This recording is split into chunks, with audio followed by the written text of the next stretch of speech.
Okay, everybody grab their chairs. We're gonna get rolling here just about a minute early.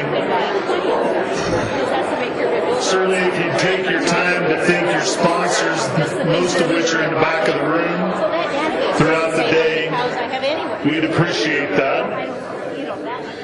Without them, these meetings don't come together.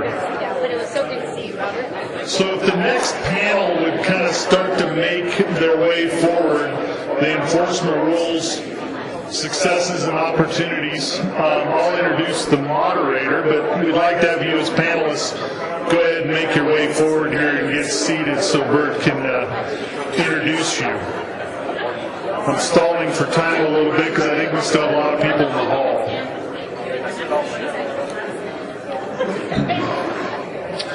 All right, we're going to get going. So Bert Rutherford, many of us know Bert. Bert's a guy that we click on our computers or open our mailboxes and read some content from every week. He's been doing this for a long time.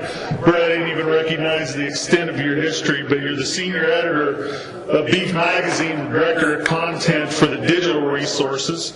40 years of experience communicating about the beef industry. That's just a pup then when you started.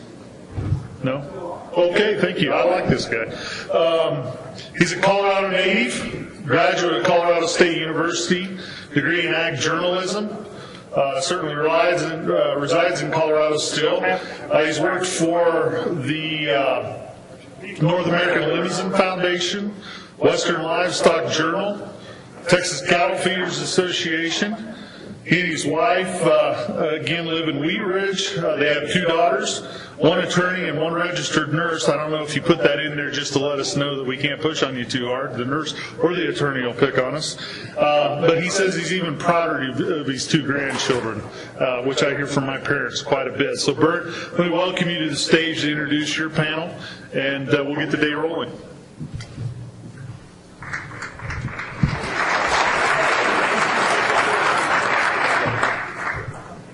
Thank you, Terry. Yes, the nearly 40 years part just proves I'm too hard-headed to stop. I think we had an excellent discussion this morning, very interesting questions, and I would encourage you to continue that this afternoon with our panel. I am not going to read their bios. You have those in your program. And so rather than take time to do that, let's just jump into the program. We will start with, I'm going to very quickly run through a few data slides just to kind of hopefully set the stage, and then we will just go down the line here. And each one of these folks will have an opportunity to kind of talk about their state, their situation, what they're facing in dealing with relative to enforcement of what we have now as far as existing animal health rules. And then we're going to open it up again, just like we did this morning. And hopefully that we will have some equally stimulating questions and discussion and debate this afternoon. And I would also echo Terry's thank you to the sponsors of this symposium. And again, without them, without sponsors for these kinds of meetings, they would not happen, or they would happen much more expensively to you as participants. So sponsors, again, thank you very much for all that you do. About a year ago or so, and if my 2 children were here, I'm a source of continual entertainment to my 2 daughters, because they know how to run these things and I don't. So they have a lot of fun. And if they were here, one of them would probably be up here saying, "Here, Dad, let me show you how to do that." See, I told you. I picked up the wrong gizmo. So if I push this button, look at that. I'm going to go home and tell my girls just how wrong they are about their father. About a year ago, Beef Magazine did a survey, and we survey our readers several times a year on various subjects. But about a year ago, we surveyed them on their use of animal identification. And I would like to say it's because we were really smart and knew that this discussion would come up again. It's not. We just thought it was we hadn't asked it in a long time, thought it was a good topic.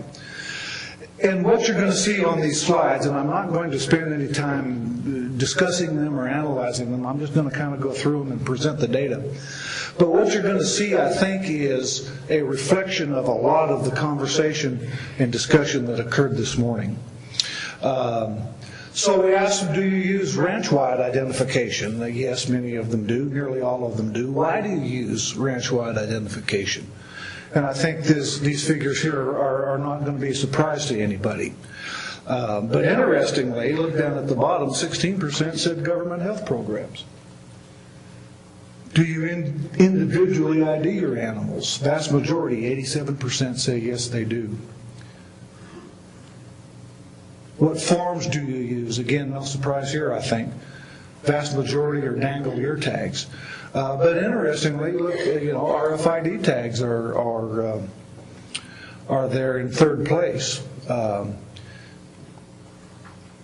Why do you do it? Again, pretty much the same answers. Generally, from a management perspective, indicate ownership, theft deterrent. Again, the conversation this morning. Can we bridge that management to traceability gap?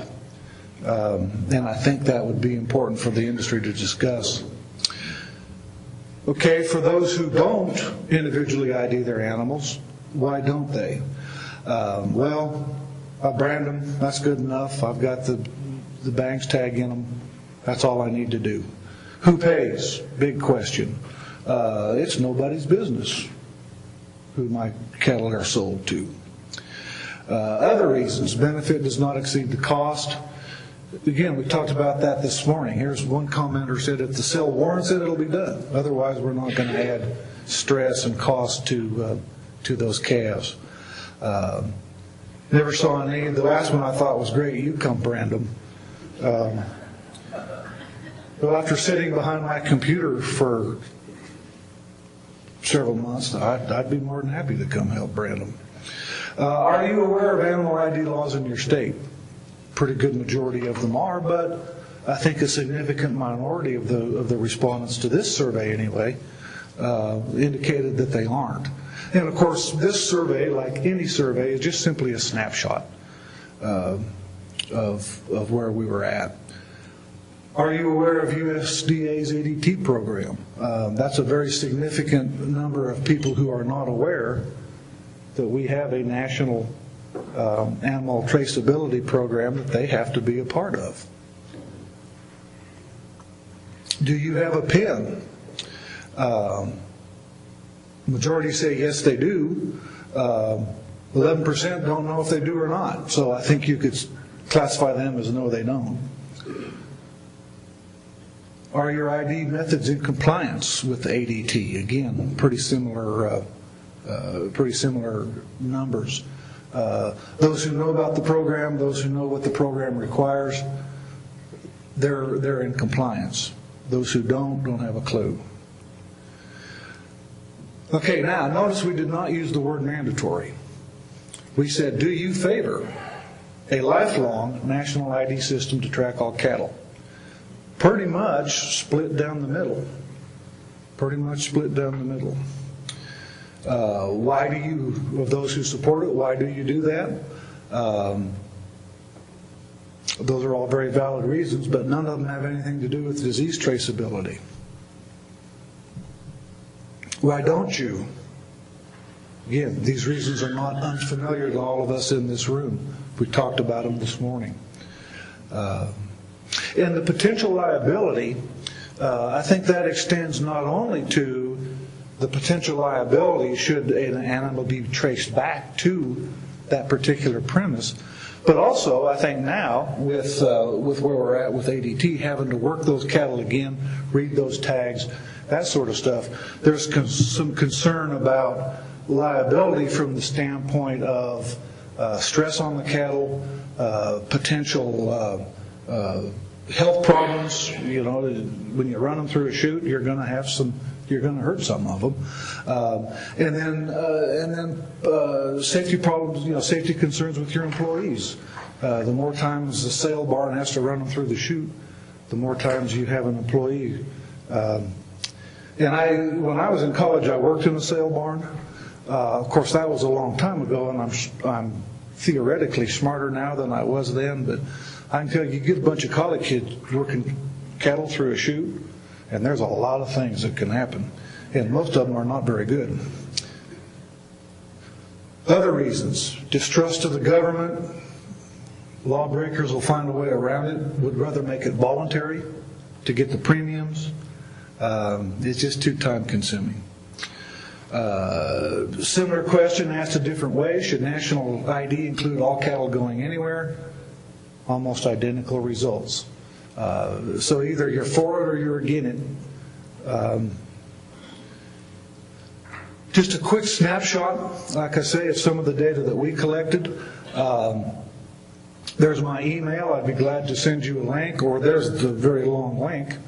And we have the entire, all the data available at that link, which is the article about the survey. So if you want to dig a little deeper into our data, it is out there for you to be able to do that.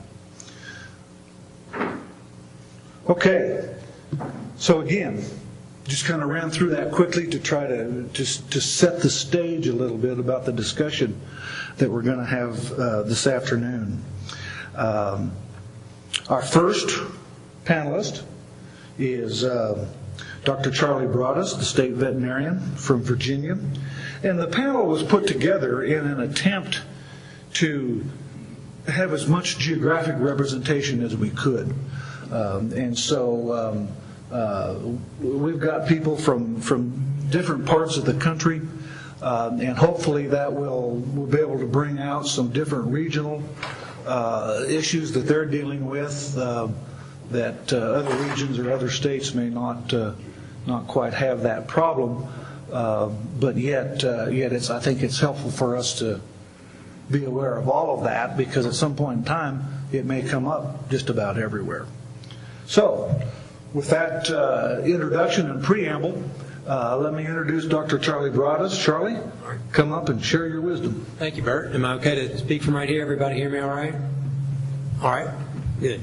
Thumbs up in the back. All right, well, I'll give you all a little bit of a snapshot of ADT enforcement in Virginia, and I don't have any slides, but I'll just talk for a few minutes and pass it over to Dr. McGraw there. First off, as far as setting the stage broad, we exist as a state veterinarian working for the Virginia Department of Agriculture. We exist to support the livestock industry.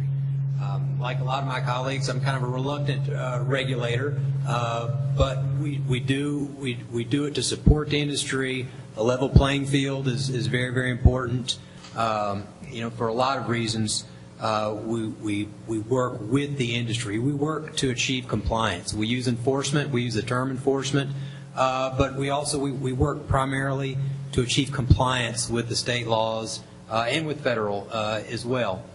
We have the saying that you've heard a number of other places, but we make sure to educate before we regulate. The last thing we want is somebody that's getting in trouble and they didn't even know what the rules were, and so we spent a good deal of time educating our industry on what the animal disease traceability rule is, both from a federal perspective and a state perspective, and what they need to do in order to comply with it. So in Virginia, we have, every state's different, of course, we have a state ADT regulation that passed as a regulation about 3 years or so ago. So after the 2013 ADT rule came out, we had that kind of as the background, and we wanted to go ahead and have something state specific so that we could work to achieve compliance within the state, instead of just focusing on just interstate movement as the USDA ADT rule does. We want to work on that in the state. And so we have a state ADT regulation that focuses on movement of cattle on any sale where cattle are commingled. So that would include cattle dealers, tele-auctions, livestock markets, etc. It doesn't deal with the private treaty sale. It could or should, but the reality is we just didn't have a way to deal with that type of a sale and have somebody there enforcing ADT or ID requirements on each transaction that way. That was just the realities we saw. So we put the regulation together, updated it with a lot of input from all of our livestock markets, all of our buying station operators that would come to these. I wouldn't say it's all, but we had good participation from a lot that came to our advisory meetings.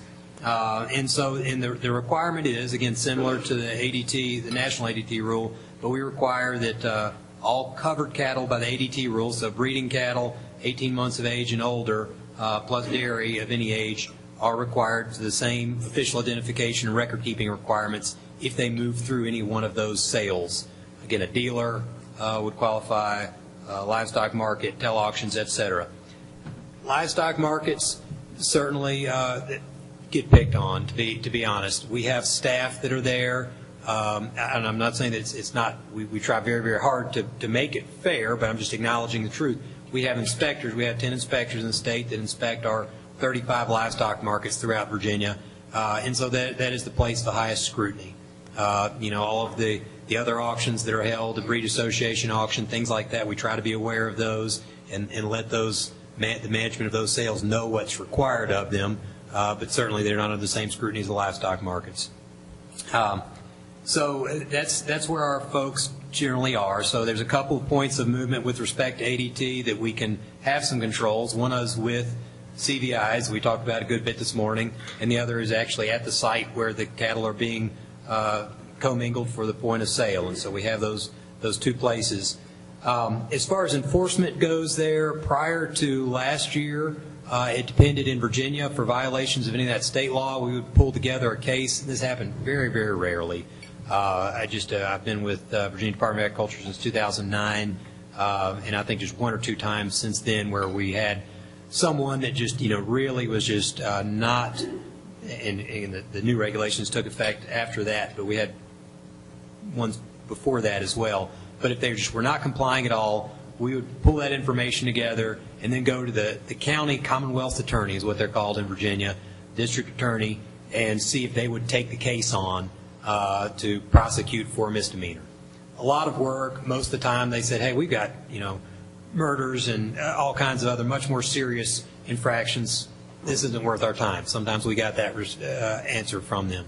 So as an attempt to deal with that, we also now, just starting last year, have a mechanism the state legislature passed to allow us to assess civil penalties without having to go through that role. So we have a civil penalty framework that if we have someone that's not abiding by that state regulation, that we can deal with them in the civil penalties matrix. We always make sure we try to spell this out, what happens. We try to just be very, very transparent about what it is.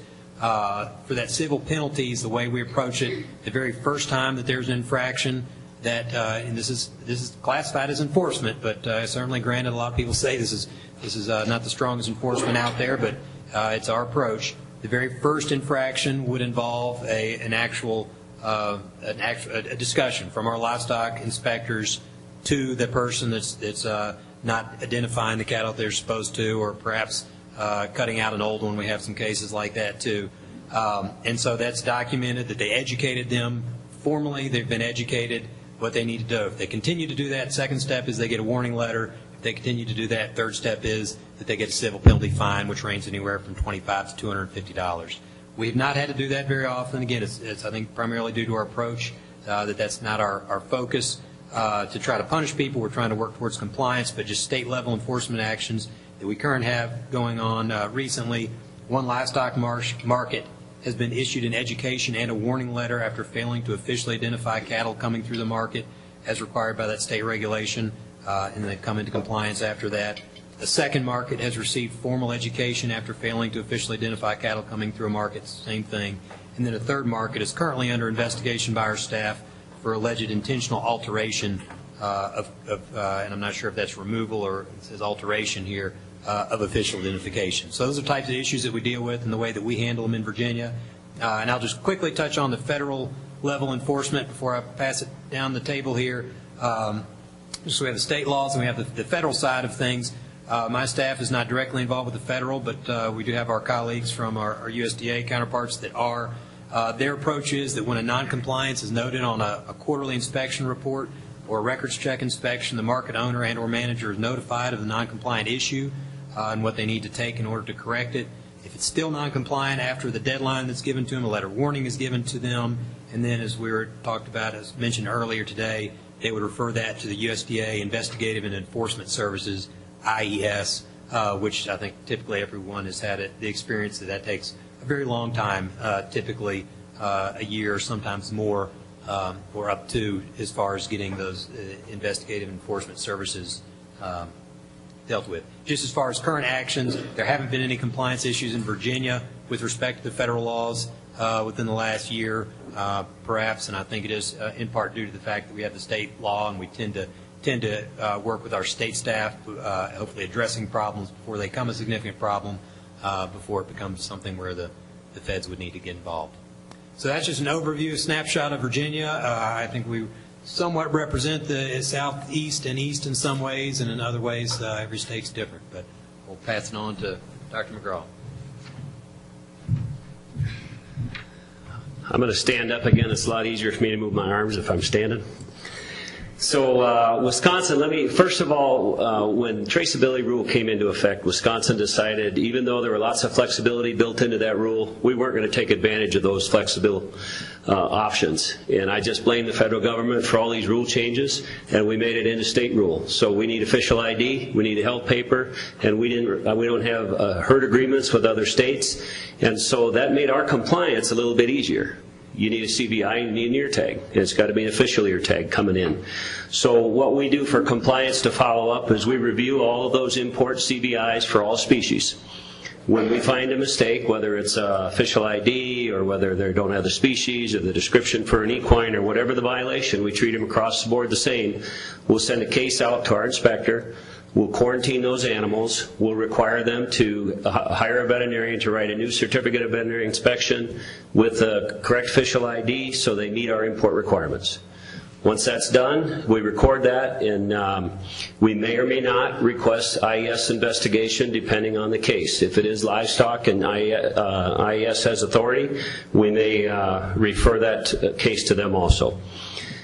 Otherwise, we're progressive enforcement. You know, that's the end of it. But if somebody repeats and they do that over and over again, if they're running around buying cattle or something and they continue to fail to get the appropriate CBI, then we will pursue civil forfeitures, and we're similar to Virginia. We have to go through our district attorney, our county district attorney, but we've had pretty good success if we put the whole case together, and a lot of times we'll even get the individual to stipulate to the forfeiture, take that to the DA, and they'll file it. So that's been working really well on the import issues. Now, remember, I said multiple violations before we ever go after any forfeitures when they hire a veterinarian to write a CBI. Occasionally, the veterinarians don't do an appropriate job on that. So the next thing we do is we review all export CBIs for cattle. Now, we don't have requirements for export. So then this is completely educational from our standpoint that we want them to be compliant with Part 86. So we don't want our Wisconsin accredited vets getting in trouble because they're not following the federal rules, so we try to educate them. So the first violation, we'll write them a letter. Actually, we'll do that up to 3 times. I don't know about your veterinarians, but sometimes my veterinarians don't read letters that are written by me, and they throw them out. So then after the 3rd violation, I send one of our district veterinarians out to visit with them. And usually they'll listen to that district veterinarian, and they'll correct the issue. Again, if they don't correct that issue, then we elevate that to our assistant director, and he'll write a letter from USDA, because again, these are Part 86 violations. And if they refuse to correct the action after that, we will request an IES investigation. And then we also have the option in Wisconsin, if we really get somebody that doesn't want to follow the rules, that we can revoke or suspend their state certification.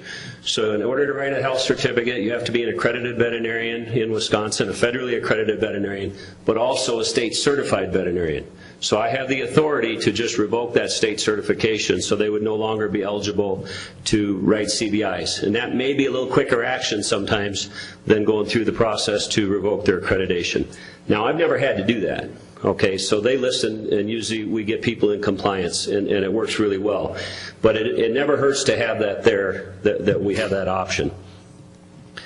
The next section, that we investigate reports of illegal imports. And I know this is a challenge, and we all hear it. You know, I got a CBI, we get CBIs coming to markets, we get truckers and dealers are getting CBIs.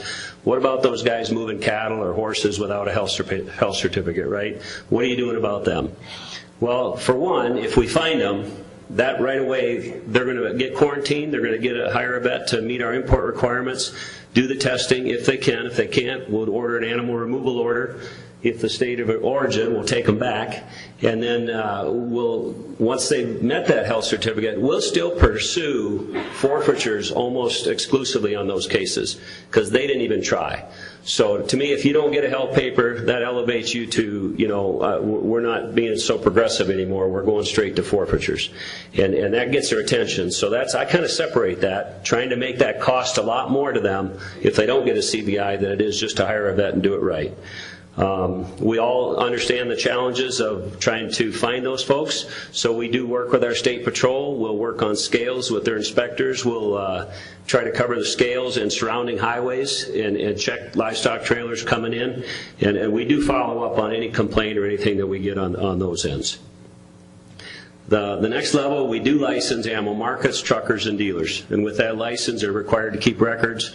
With those records, we do inspections. We're in our large markets quarterly, inspecting those. When we're doing those inspections, we'll pull some transactions for some of the dealers, and then we'll go to the dealers, and when it's their turn for an inspection, usually we'll do the dealers every 3 years, truckers every 3 years, we inspect them. But I find the inspections a lot better than just saying, show me your records. It works better to show me this ID. And where'd you buy it, and when'd you sell it, and when. And so we work with the industry as a whole to make sure that they're following up on those. Again, they're a licensed entity, so we have some more authorities there. We could suspend licenses, we could go after forfeitures, and if they have violations of Interstate Part 86, we could also refer those to IAS. And the last thing I'll mention is premises registration is mandatory in Wisconsin. Anyone that keeps livestock at all, that's 1 chicken, 1 horse, 1 cow, disease doesn't care if it's 1 or 1,000, they're required to register their premises. We renew that every 3 years. We work with the Wisconsin Livestock Identification Consortium in Wisconsin as our agent to do that registration and maintain that system for us. It is privately held, even though we do have confidentiality in Wisconsin, so if I had the data, I couldn't share it either. So anyone that keeps livestock, so a market that has livestock, we won't issue them a market license unless they have a registered premises. Same goes for a dairy license. If you're going to be licensed and you have livestock, you have to have that premises registration first. The other issue is you're not eligible for state indemnity if there is a disease and I condemn your animals if you don't have a premises registration. So that's been important tool and helping people, educate them on why they should register. The other piece, if you have an import violation and that animal ends up with TB or some other disease that we're going to condemn for, if that was imported illegally, even if you met the import requirements later, you're not eligible for state indemnity. So if they introduce that disease. So that's another tool that we have in Wisconsin for compliance. Thank you.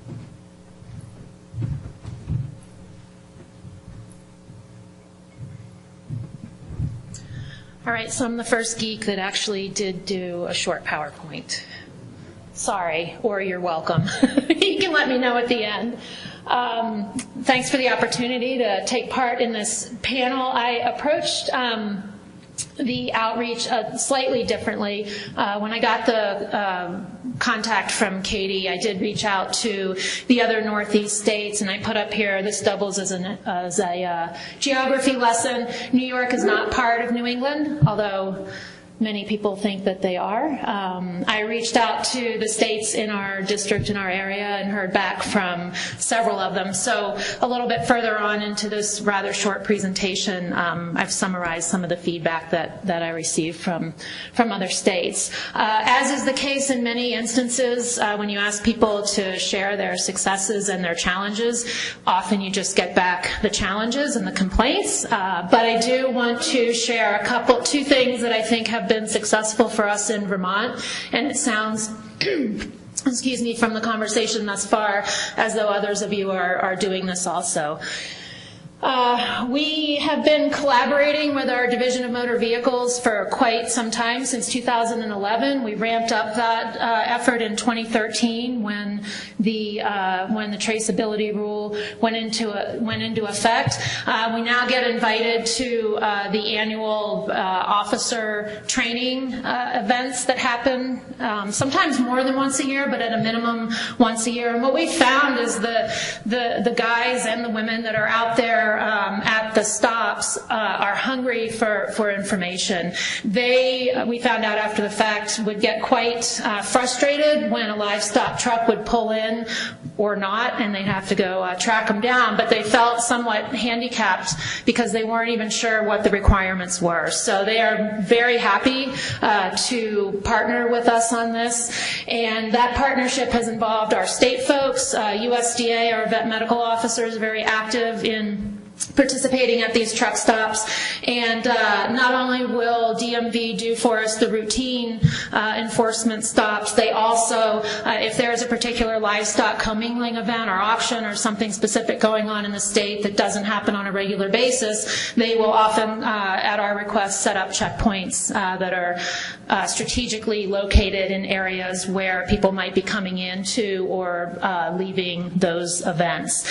And then what we have found is that word travels quickly. There is no better way to try and raise awareness of some of these issues than working with a dealer or a hauler that then is going on to one of our markets. And it's like, no offense to my gender, but 13-year-old girls gossiping at the market. And word gets out very quickly about the fact that people should have their act together. So that's been a successful thing that we have pursued. We license dealers, haulers, etc. So checking for active and current licenses is something that gets done during those stops. Also appropriate ID, that's a Wisconsin back tag, Dr. McGraw, on a Vermont origin cow. Would you like to take the podium again and explain that? So we see that opportunity for education and outreach. We see plenty of animals that are not ID'd with anything, bangle tags, official ID, etc. Those guys get dealt with. We check paperwork, and I'll go through that quickly after our conversation this morning. But suffice to say that checking CVIs and other ownership or documents is something that gets done regularly. The second thing that that I wanted to highlight that we've had good luck with, well, so far because it only was implemented a couple months ago, is we were successful in getting through our legislative process some changes to our in-state statutes and put in place intrastate movement requirements, ID requirements. That was met with no resistance, which was fascinating to me given the significant resistance that we saw with NIAA and other similar initiatives. So I think the piece that made this more amenable to people is the fact that there was no premise registration that was incorporated. So we focused just on the ID and basically said that any animal, livestock species that leaves the farm, leaves any premises in Vermont, has to have official ID. We're not calling back tags official. I hate back tags. I know that they serve a benefit and they're easy to read, but at the end of our markets, when there's a pen of calves and a couple bare butts and some back tags on the ground, they get slapped onto whichever butt comes at you first. So they can be challenging in that regard. So in our statutes, they are not official. We also give out, dispense news tags to anybody who wants them, really. If it's a licensed entity, then they're under an obligation to handle them properly already. If it is a producer that we're giving them to, then we have an agreement that we have them sign in order to obtain those back tags. The point behind putting this law in place was to focus on slaughter livestock. We want to move toward a place where slaughter facilities in the state have to record ID at slaughter and maintain those records.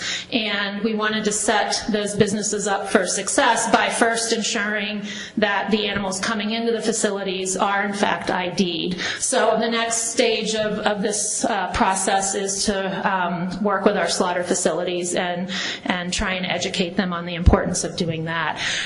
We have a couple of advocacy organizations in Vermont that are normally very outspoken, and I don't know if they were asleep at the wheel during this process or if they just chose to not speak up, but we've met with several of them since our legislature went home for the year, and they said, well, when did this come about and how did you get this through? So we've been told that there's going to be some pushback in 2018 from these different groups. So we'll cross that bridge when we come to it. I want to share with you just a couple of parameters about the Northeast, and for those of you that have not visited or been to New England before or are familiar with the livestock industries there, I think that there are some uniform stereotypes that I would put forth as being predominant in our area. One is that we have relatively small ag departments, relatively few employees. I put up here that we have no dedicated ADT coordinators. There might be some, but oftentimes they are their responsibilities are not solely focused on ADT. So there's a constant need to prioritize that workload. Our producers, and this is more prominent in New England versus the Northeast as a whole, but I would say it's pervasive across the whole area to some extent. They consider themselves to be relatively, off the grid, niche producers. However, despite the fact that they consider themselves to be rather independent, they also do engage in global commerce. So they're shipping animals internationally and, doing other activities that are similar. So I think that the potential impact on what I would consider to be organized industry, a lot of what is represented here, is real. Our former governor referred to these folks as entrepreneurs, and I refer to them as constituents who don't like the government. Same difference, just a matter of perspective, but for those of you who remember the NAIS effort, Vermont was home to the No NAIS website. Do you remember that, Neil? Yeah, that's one of our claims to fame. Food sovereignty, which is a movement where food produced for consumption by unknowing consumers is produced without any regulation or inspection. That's another claim to fame that we have. Pardon my French, but I found that if you repeat this to yourself each time when you wake up in the morning, a variable number of times, it does not make a hill of beans difference in how your day goes, but I still do it. And haters is probably a strong word, but suffice to say we have a constituency that can be challenging. So the challenges that I heard back from the other Northeast states are these, and I was pretty intrigued by them because a lot of it pertains to what we've been talking about this morning, but IDs moving to an 840 system only or electronic ID only. I would say that the prevailing mindset, at least in the state of Vermont and elsewhere, is that current system works fine. Why would we pay the extra money to switch to electronic ID, which is, in my opinion, a rather short-sighted, unfortunate perspective. But it's nonetheless a perspective that we will have to overcome if we want to move forward with that. Moving away from paper CVIs, Vermont can accommodate that. We use USAHA herds. It's a fantastic system, and it allows us to have gone to an electronic system. But some states are still on paper, and they expressed concern about moving to electronic solely. CVIs and veterinary accreditation.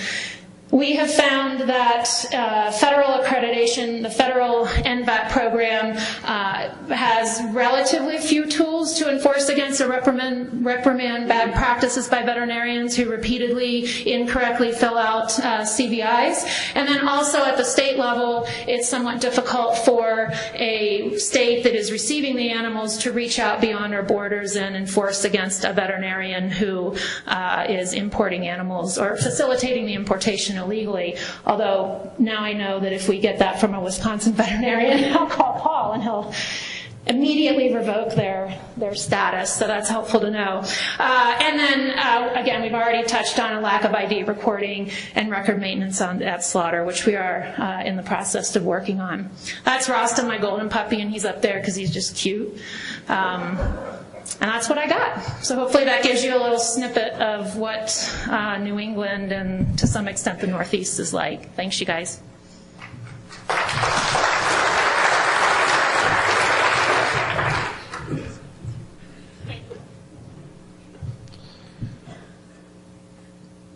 Now someone might have to teach me how to use this thing. I only knew one button. It's the one to your right. Yeah. But it must be able to stick with the puppy.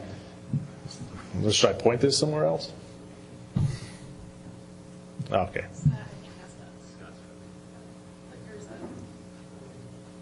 But isn't he cute? He could stick with the puppy. I thought you was talking about me. I appreciated it.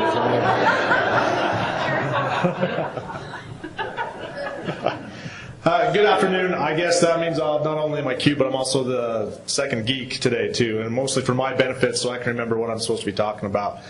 I guess I'm supposed to be representing the western part of the United States, and as we know, that is usually the brand states there. And so it's interesting for me to stand up or to sit up here and listen to these other three panelists talk about their successes and some of the problems that they've been experiencing as well. But what really caught my attention is that really no matter what part of the country that we're talking about here, the goals are actually very, very similar, if not identical. One of the things that I think maybe brought me to be selected for this was that we actually have some different tools out in the West to be able to do this. And one of that would be the livestock inspection programs that most of the brand states, if not all the brand states, get to have. In years past, and sometimes habits are hard to break, we refer to these programs as brand programs, brand inspection, right? Over the past couple of years, and actually probably going all the way back to the National Animal Identification System, we started to rely on these brand inspectors to do more than just prove ownership.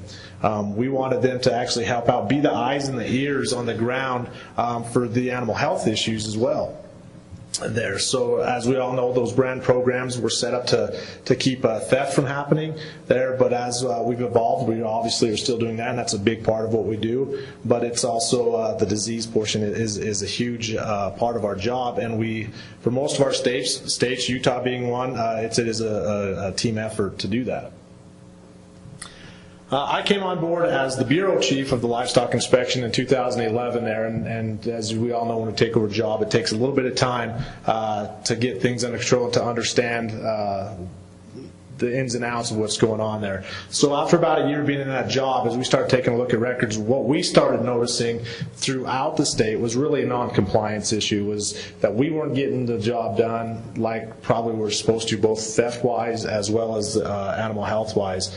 We were noticing that there was an upward trend in missing livestock reports. There was an upward trend in the number of stolen livestock in the state. And we've noticed that what corresponded with that was that nobody was getting their inspections like they should have. They weren't getting brand inspections, and they weren't getting their health certificates as well. So we needed to really take a look and reevaluate, and we gathered everybody that we could together to try and figure out what is the true goal of the program, whether it be the brand program or the animal health, and is it really just to collect fees, which sometimes in state government seems that's what the goal is, especially as we're talking to our legislators and senators about our budgets. Is it just to only inspect the livestock, or is it to protect the livestock industry and the producers? Which, as we all know, sit in this room, that is actually what the true goal of any one of these programs that we're talking about today or any other time, there is the protection of these industries. So what came back up was, how do we get that? How do we reach that goal? How do we get to do the job that we're really supposed to do when we know that there's budget crisis happening all the time, that we're trying to figure out how to keep jobs and keep people happy? In the state of Utah, we decided to go back to basics there, which you've heard probably in a lot smarter context than I'm going to be able to put from these other folks up here. But we started from the beginning. We almost reinvented how we approached our program. What we decided to do is take a proactive approach. You heard a lot today already about talking to people, letting them know what's expected. So we started some educational courses and some seminars. We thought we put together a statewide surveillance plan.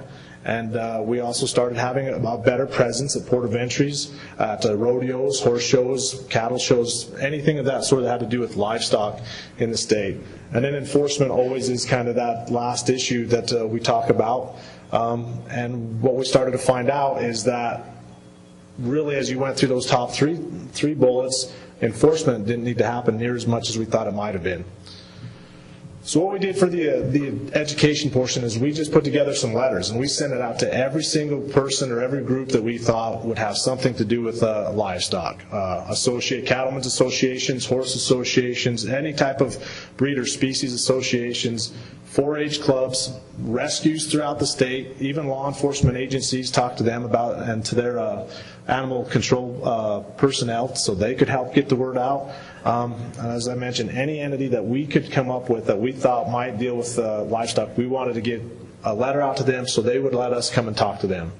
Even to this day, our inspectors and anybody in the Department of Agriculture in Utah, if there's an educational opportunity, we're supposed to go do it. We just put that. It's tough to fight Barry Pittman to not go to something where they're usually feeding them, but we do our best to get other people out there.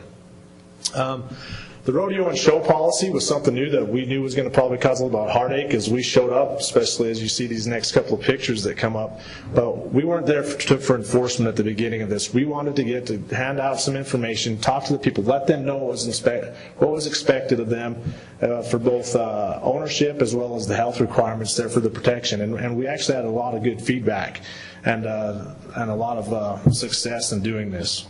We continue to this day to work with sheriff departments in the state, based mostly on the theft issue anymore, but they have become one of our biggest advocates for helping those out, and they're going to help us out any chance they can get as well. But getting those folks who are actually out there talking all of the time and are as respected of people as there are out in the West for law enforcement, that's helped us a great deal as well. The second thing that we did is we became an identifiable presence there. For so many years, we just had the state sticker on our vehicles. Just you couldn't tell the difference between someone who worked for the Department of Transportation or the Department of Ag or any other agency for that matter. So we took upon ourselves to go ahead and put some stickers on our trucks. We have always been, or at least for as far as I can remember, been law enforcement, but we was actually started to proudly wear that badge within the state of Utah for people for respect and the ability for those folks to know that we're there to help them and protect them versus just be a hindrance when it's time to ship. It worked wonders for us. The other thing I mentioned was the surveillance plan throughout the state. One of the things that our inspectors are doing now, if they have any free time, which they're not having a whole lot anymore, they're supposed to be out doing a surveillance situation. They're supposed to be out talking to people, looking at the herds or the livestock within the state, and talking to people. And if they see problems, as I mentioned before, they are the eyes and ears for us at the office, for the state vet's office, to let them know that there's possibly some problems throughout the state and that we should be able to help out that situation.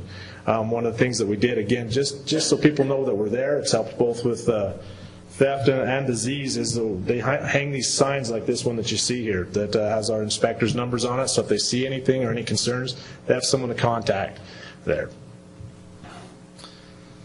As I mentioned, all this was followed up with enforcement because you can't make things happen without the possibility of going after someone who doesn't do it. But what we did find out is that there wasn't a great need to do enforcement once we started getting folks to understand what the rules were and really what they did for the people within the state. 65 citations within a 4-year period, that's both animal health and the livestock inspection and brands portion of it, is not a great amount there. We kind of live by the 80-18-2 rule in Utah.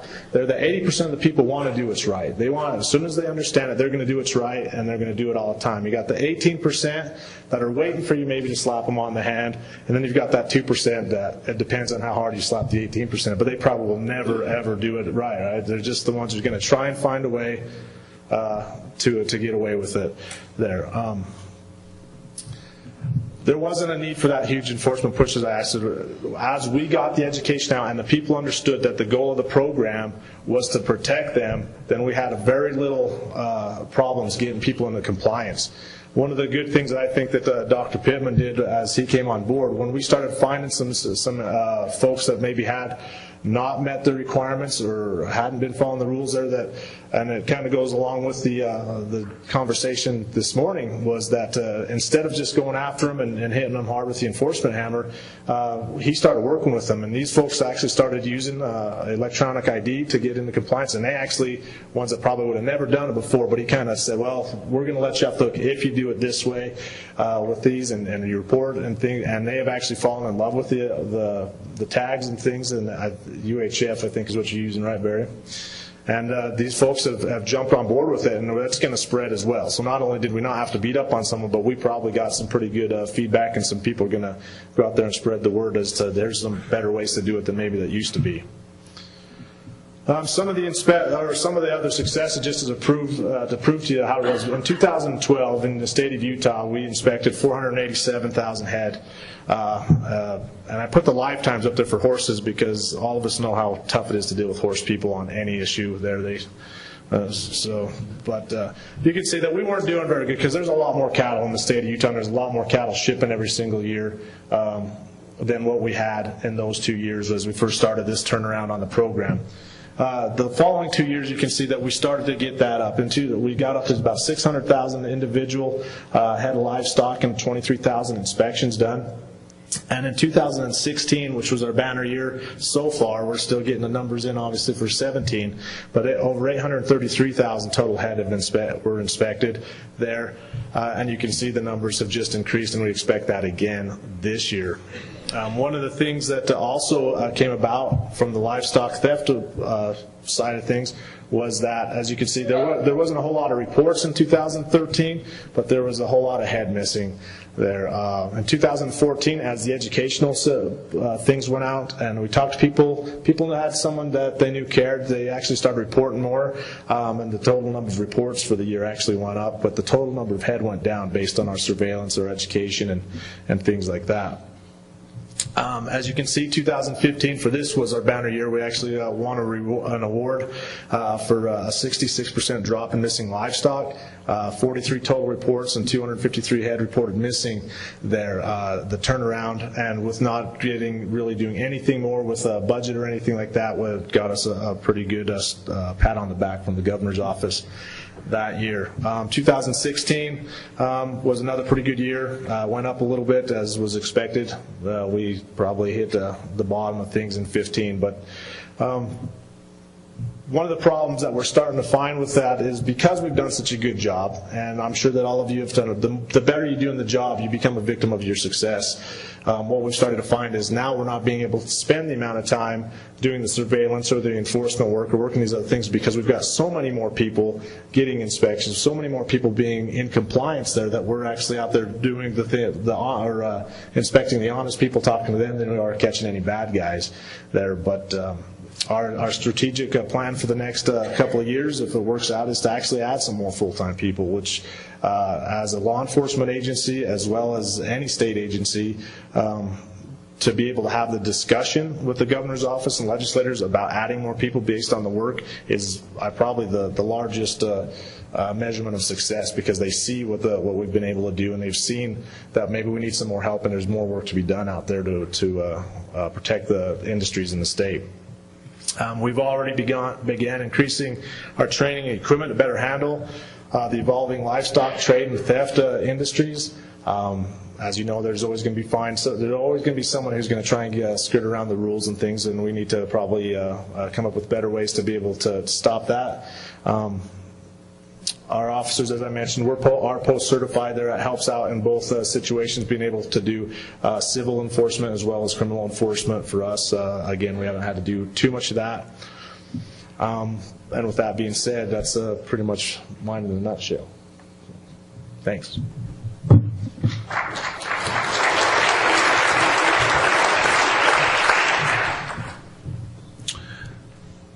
Cody, when you were talking about the 2018 and 2%, some years ago I was talking to a game warden and the conversation was about, violations and how do you handle them. And he said, for a lot of the violations that he sees, they're just honest mistakes. And he says, I'm more than willing to work with those people and educate them and all that sort of stuff. But he said, every once in a while, you just find somebody who needs to go to jail. All right, now it's your part. Now it's your turn. You've heard a very brief overview from different parts of the country about how enforcement is handled, how they go about doing what they do. And so we'll just open it up to questions. Katie, we're not doing the cards, is that right? We are definitely doing the cards if they would like. Okay, so if you want to ask a question on a card, please fill it out and hold it up so Katie and Ben can see to it.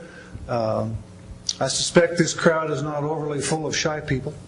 So does anybody have a question or a comment or any addition to the conversation? I felt the need to defend the livestock markets. My name's Cindy Tews. My father and I have a livestock market in Fresno, California. We sell sheep, goats, pigs, and cattle. A cardinal rule that we have is you never, ever slap a tag on an animal that is on the ground. We do not know who owned that animal or consigned it, so we don't just randomly pick them up and put them on any animal. Our process is that the animal comes through the ring without a tag, and we put a new tag on the animal. Then that animal is pinned with others who may have lost their tags. Not to profile, but Jerseys are the worst about eating other tags off of animals. And we then identify that animal. Our pinback crew takes a picture of the animal with the new tag on it, which identifies the brand or an ear tag or something to that effect. So we do feel that we are very compliant in that way. I know there's several livestock market people here. Does anybody ever just slap a tag back on? No. Okay, just wanted to clarify that that's not what we do. All right, thank you for that clarification. I'm going to throw, actually, this is more than one question. Many of you are aware that National Cattlemen's Beef Association, through the Beef Checkoff, just completed its and released the results from the 2016 National Beef Quality Audit. And this is something they've been doing for about 25 years now. But one of the things that came out of the 2016 audit was that it's clear that the use of individual identification has increased in the past 10 years as they went through and looked at cattle. For example, 10 years ago, only 3.5% of the cattle possessed an electronic tag. That's now closer to 17%. Meanwhile, the percentage of animals that possess no ID is half of what it was 10 years ago, although in the 2016 audit, there was still 4.4% of the cattle that possessed that had no ID at all. A lot of that probably has to do with more program cattle, more cattle going into some sort of a value-added kind of a program. So the question is, my questions are, what has caused this trend towards more electronic ID? Is it program cattle? Is it more producers who are aware of the need that traceability, the need for traceability exists? Or are there some other things that you think might be increasing the amount of RFID tags that we're seeing in cattle? So I can speak to some of the forces that have driven that in Vermont. For the producers that have switched to electronic ID, many times we hear that it is based on other market forces. They are producing animals under specific label claims, and in order to ensure that there is accountability to those claims, they are moving toward an ID system that is more reliable, more easily managed, and that oftentimes, so that force has really nothing to do with regulatory traceability or disease control or mitigation, but it's powerful and it's meaningful to the producers that make a switch based on that. In our dairy industry in Wisconsin, we'd see a lot of the electronic ID being used for daily milk weights. They've got a lot of 840 tags are now compatible with the parlor management and able to read those and use those. Really cheap, you know, the old transponders used to be more than $50. So now you've got an electronic ID, it works pretty well. I'd agree. We've seen some of that increase in dairies in Virginia, as well as with the value-added beef calves. I mean, certainly a good number of them over the last 10 years have gotten into primarily 900 series tags, though, as opposed to 840s. And then also in the 50,000 or so a year that we're putting into breeding cattle in Virginia is a small drop in the bucket. Well, I think that it's probably mostly program would be out at least out west for the most part there. But I think mostly the other aspect of it would probably be a generational thing, just like any other technology thing. At least in Utah, our Cattlemen's Association is made up of people probably average age being closer to 70 than it is being younger than that. And so I think that as these other generations come up and find it, as you have the groups sitting in the back with the tags and the ability to do different things, you're going to see that these newer generations grab onto that quite quickly there. But as long as the older generation still that's been doing it a long time and been able to make it through some tough times and through some good times as well, I'm not sure you're going to have a great way to change them up until the next generation takes on. One more thought on the dairy side, you know, with our calves, if they're being vaccinated for Johne's or brucellosis or ever TB tested, that 840 tag is good for all of them. So that's other benefit. We've got people put the 840 in as baby calves, and they don't have to worry about any other tag. So then I'll just go back to a discussion that we had this morning relative to the 840 tags and the information that came out from the suppliers about their customers, the number of their customers who are buying electronic RFID tags but not 840 tags. How do we bridge that gap? And I'm throwing that out to everybody, not just the panel. Anybody out here have any thoughts on that? From that conversation this morning, I think we have to make it easier for the Prim ID not to stand in the way of getting 840 tags. And that's been a change over the past few years. In Virginia, anyway, historically, years ago, we concentrated on get your Prim registered. We completely stopped with that language, with that push. It didn't help anything. It was counterproductive. We don't talk about that anymore. You know, certainly you had a slide earlier, you know, some of the producers that didn't know if they have a PIN, and you said, well, maybe that means that they don't. I'd say maybe it means that they do, and they just don't know it. And that is a change from the past 10 years, at least from our perspective. Sometimes they get assigned a PIN that is an internal record-keeping number for them that it doesn't really affect anything else. I'm going to take counterpoint to that.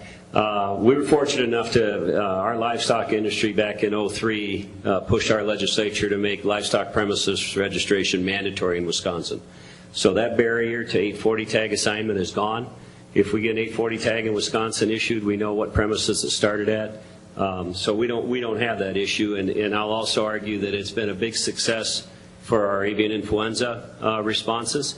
You know, that's been the first infectious disease that we had that we could demonstrate. That truly saved us a lot of time in an animal health event that had potential, you know, infectious agents. So we knew which premises were registered. We could get around them and get them tested. So I might encourage you all to make premises registration mandatory in your states. Just to clarify on mine, we use PIN. We use a premise identification number for poultry operations, anything else. And if the producers want to know what their number is, by all means, we provide it to them. It's just we don't make a bigger deal about it than it is. Okay, we have a... Yep. I'm glad you asked the question, because mine ties into that, I think, rather closely into those states, and we heard of a couple of them this morning that are not requiring premise IDs.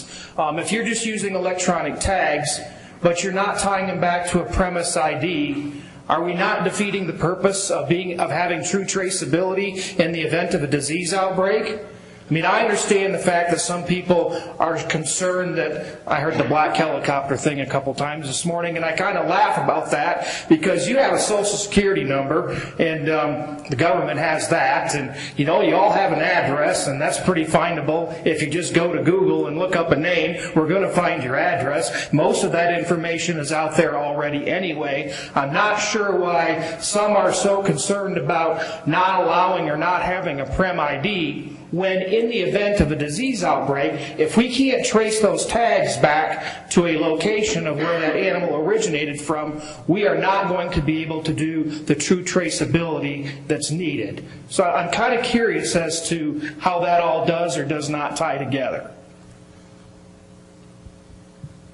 So I think the federal Prem ID is just one way to tie tags back to, or electronic ID back to a particular premises. I know that all of the premises in our database have an auto-generated state Prem ID, and we do log in the tags and the ID devices that are dispensed by USDA or by us, but they don't have to have a federal Prem ID in order to have that connection. So that's one thing to keep in mind. In Utah, we've actually, anybody who's ever registered a brand or an earmark in the state has a premise ID, and we are constantly still giving those out to folks when they need something, either to be able to ship in or ship out there. To answer your question as far as how do we tie the two together, I think for those of us out west where we are pretty spread out and are shipping our cattle 2 or 3 times a year, there to actually maybe broaden it from the 840. If you've got electronic ID there that's working for some portions of it, really to be able to make that work for all portions of it somehow, some way, to be able to get that information, it's not going to be the big deal. I mean, we have people, just because it's Dale, as a matter of fact, the Commissioner of Agriculture in Utah, her family actually puts electronic ID in, but they're not using the 840 because it's only needed, what they have is sufficient enough for who they're selling it to through these online auctions and things like that. So to be able to broaden, I know that would open up another can of worms as that was talked about this morning there. But you have to find a way to get the folks out there in the industry to understand, to the gentleman's point in the back there, of what is actually already out there as far as knowledge about ourselves. It's an interesting thing. I had this conversation during lunch a little bit, was that a lot of our producers do not they think Big Brother's watching and they don't want them to know how much of anything they have or anything about them. But it's interesting that one of the beef checkoff dollars is doing now is tracking our movement when we walk into a grocery store. It's interesting to me that our producers can't tie those together to say, well, that's all right for them to know where all of our shoppers are, but it's not okay for them to know where that is. And especially, but again, it's going to come down to that protection thing. And the gentleman from Alabama spoke to it great with the couple of positives they had there. I mean, we're just waiting for that to happen, and if it does, it's going to shut us down as it did with the cow that stole Christmas years ago.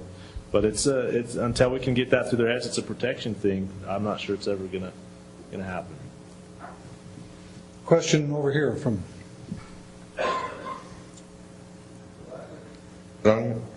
I didn't have a question. It was before this side conversation started. I was just going to bring up a point.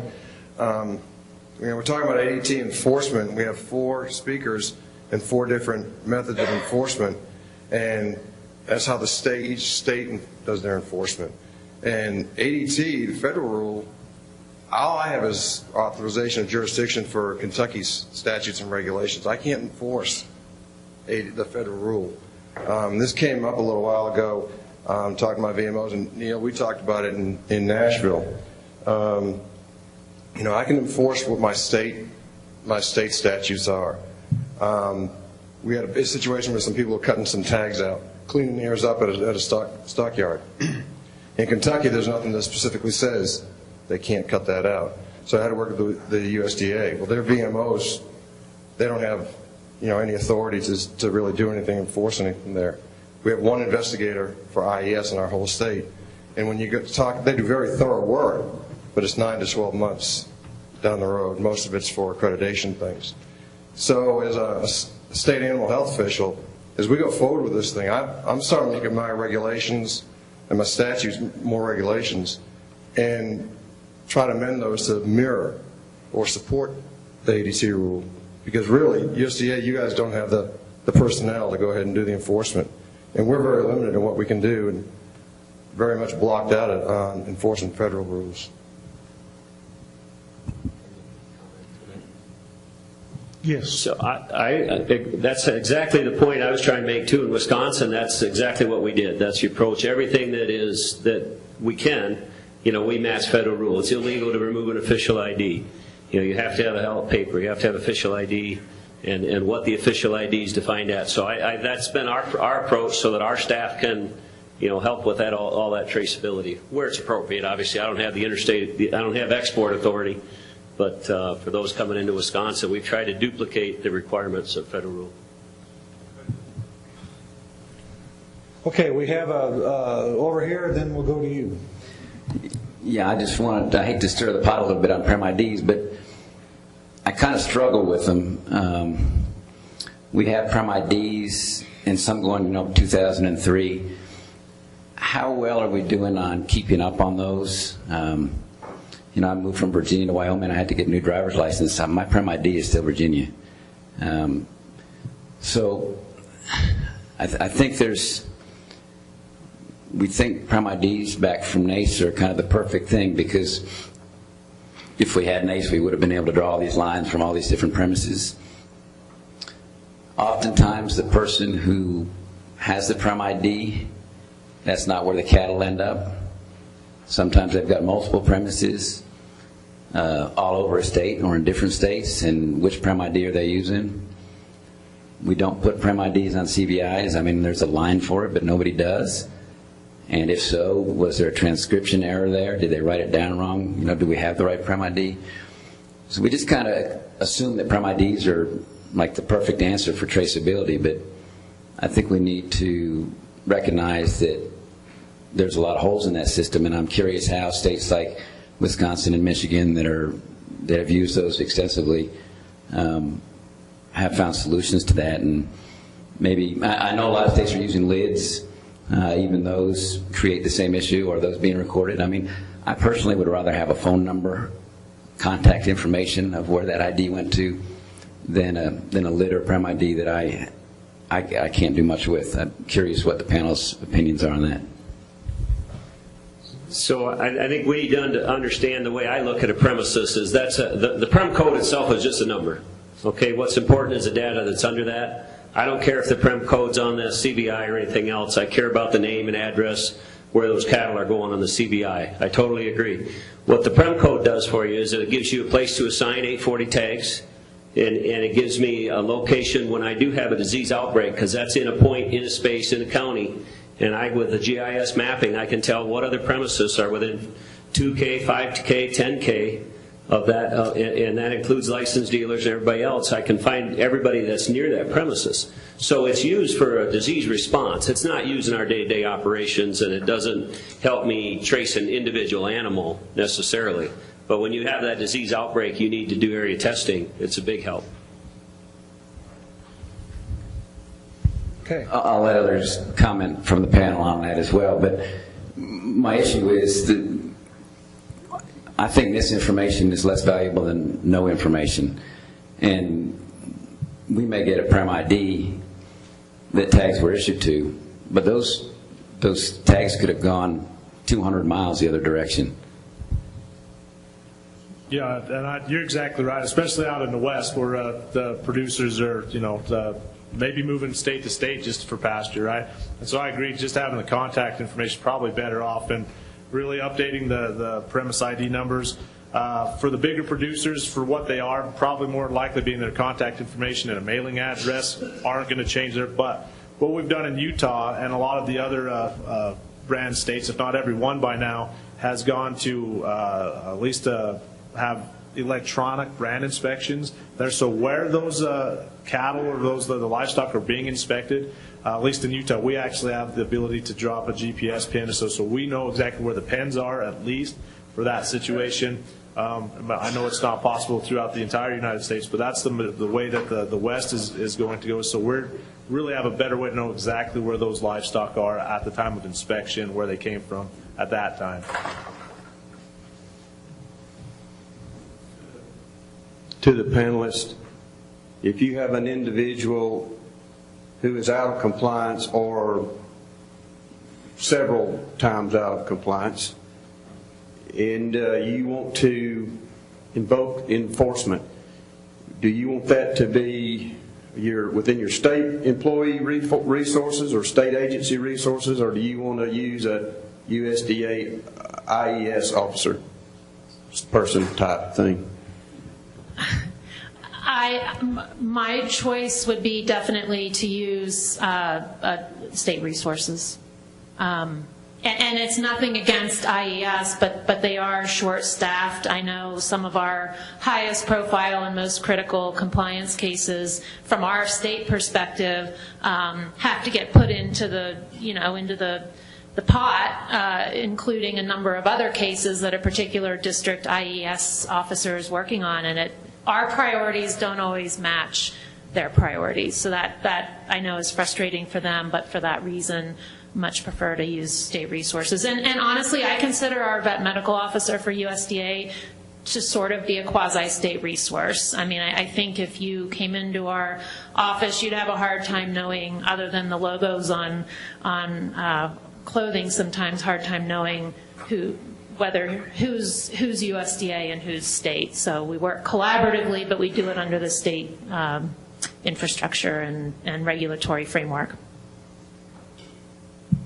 I agree. We'd rather use the state approach and resources instead of the federal.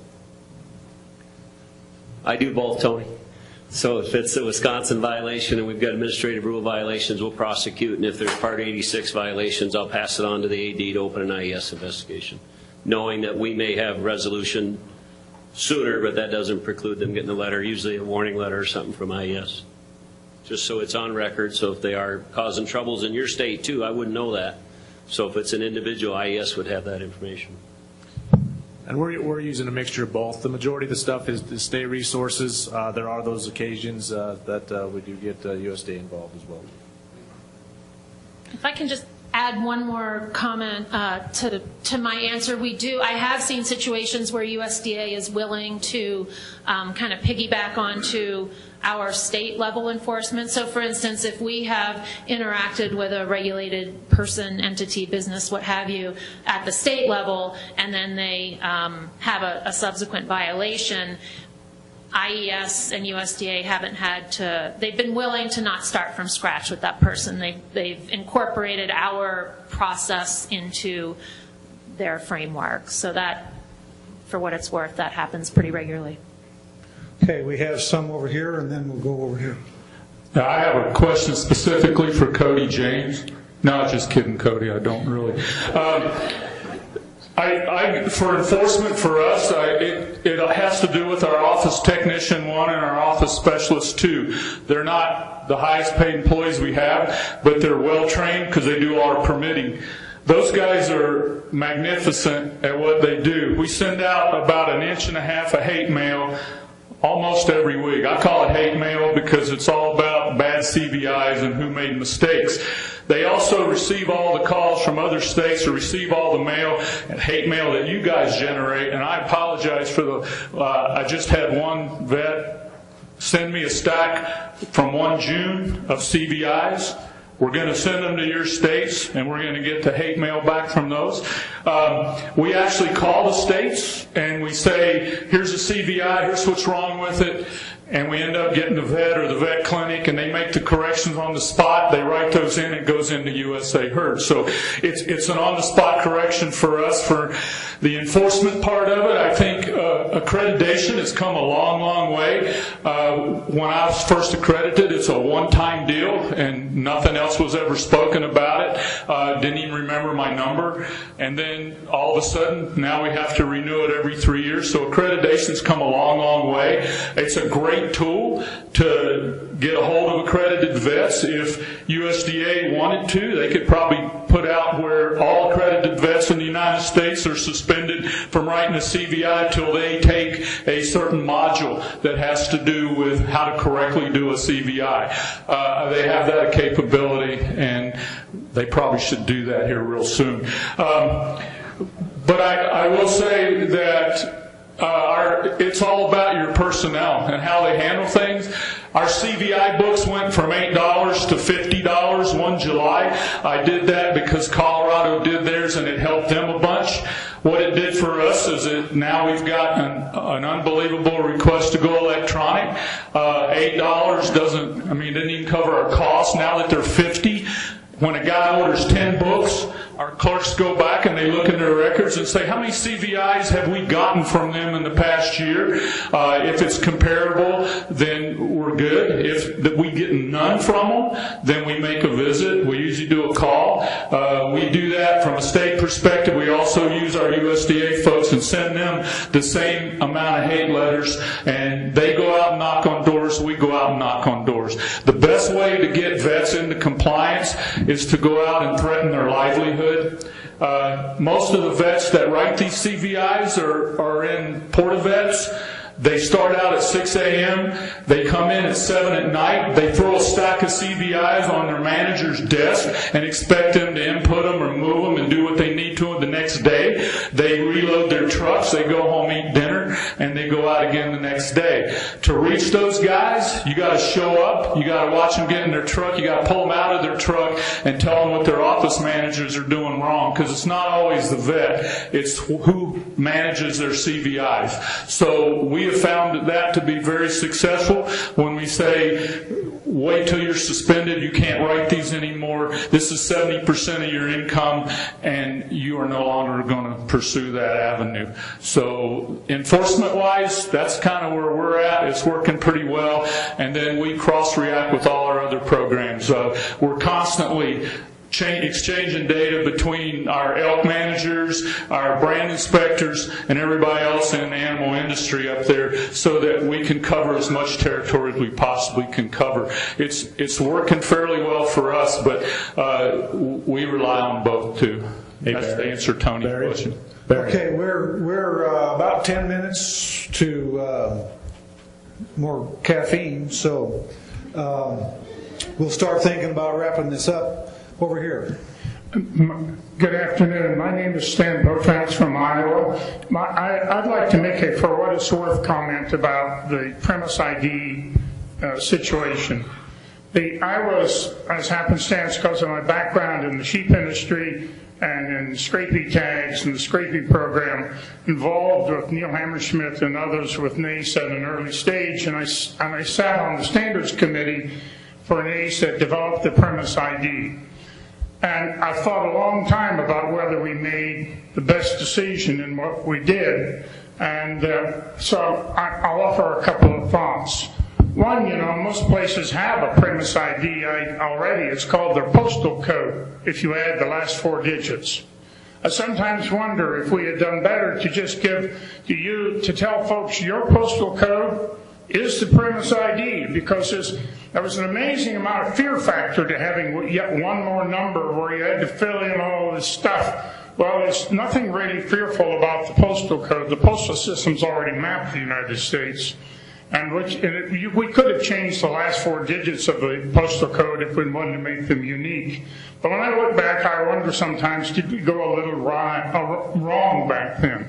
As it happens, I've traveled the world looking at sheep national ID programs, and in Australia, that's what's written right on the outside of the RFID tags. Every place already had the premise ID. It was their postal code they saw, so that's what's printed on the outside.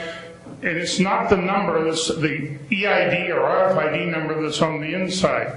So some folks have spoken well of how the Aussies have managed their cattle tracking system and EID system. I sometimes wonder if we may have gone a little wrong there. I'm not suggesting you make a change. I'm just suggesting you might want to think about it, and that bit of history and perspective might be of some interest. Thank you all. Dr. Rohr. Thank you.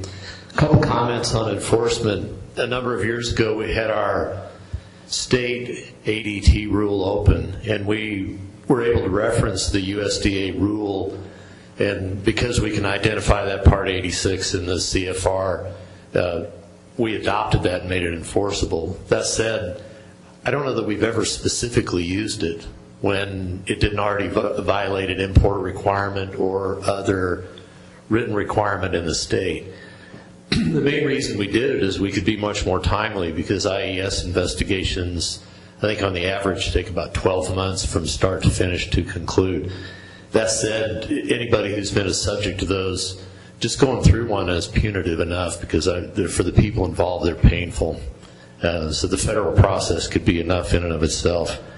The other comment that I'd make, and Barry brought this up, when we started doing data entry on certificates of veterinary inspection and everything that came into the state, it was amazing how much came into compliance, because when veterinarians in other states wrote import certificates into Colorado, every required data field had to be legible and it had to be complete. And we found out that our things that we stamped, that veterinarians did one of three things with it: either threw in the trash can and ignored it, got mad and called us back, or occasionally they come back and say, let me understand more completely what I didn't do correctly. And that was the minority of the three.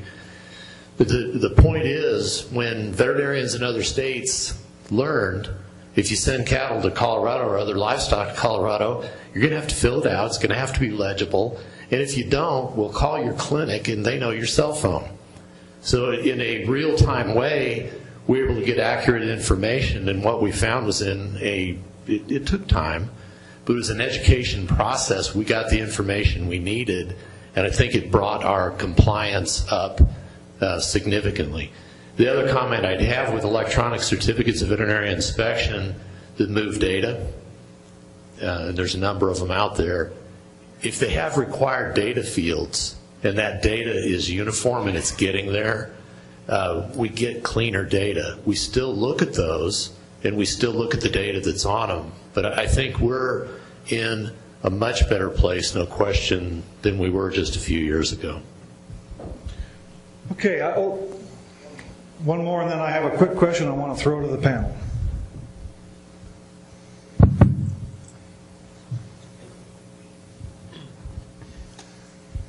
Question is, the title of the panel is Enforcement Rules, and there's a common theme from the west to the northeast.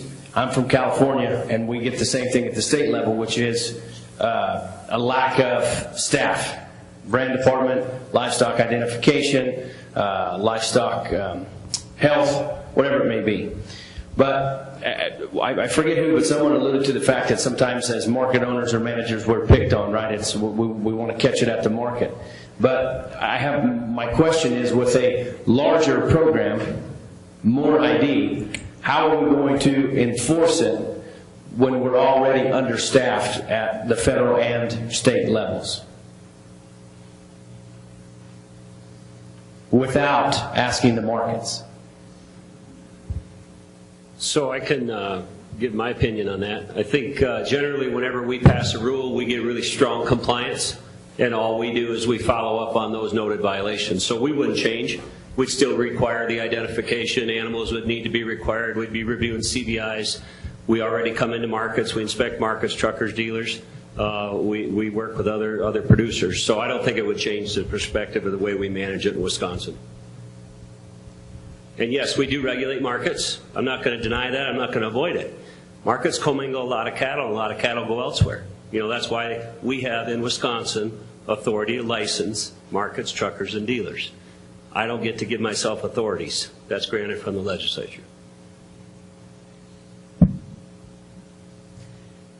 I think what's gone a long way in our state is, along with promulgating the rule or passing the statute or adopting the federal rule, whatever the case may be, explaining to market owners why this is in place versus just saying, hey, now this is out there, you gotta do that. We've had better compliance, and the market owners have actually moved toward being our partners in this and trying to educate their customers and, you know, paying it forward basically once they understand what the benefit is of the language that's in place and how it can benefit their business. What I have real difficulty with and haven't figured out a good way to convince them is moving from the news tags to the electronic ID. That's been a much harder sell, but the buy-in to the importance of being accurate in this regard I think we've crossed that bridge, and they've been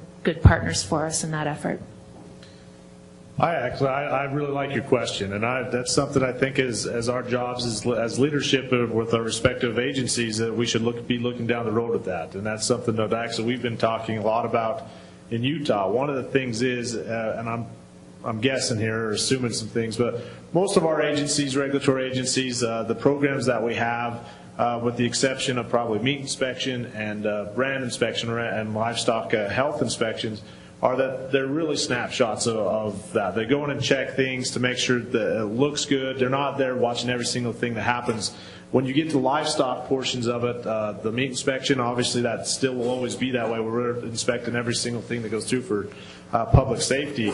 But I think what we're going to end up having to get to, because you're right, getting more people, getting more employees, that's going to be really tough to do ever. But I think we're probably going to go to a way that it's more of a spot check, for lack of a better term, where we're going to have to probably go out and check in different areas and of different people, and probably the enforcement in that situation is going to have to go up. But there's going to have to be something that really hits the people, because we won't be able to be there for everything. But we're going to have to really make a plan as to where we're at, who we're checking, and things like that. And then if there is a violation, it's probably going to have to be stepped up, is the only way that I can see moving forward in these programs like that, because you're right, there's just no way we're going to be able to be everywhere all the time. And I think as a responsible government employee, we have to consider what those resources are.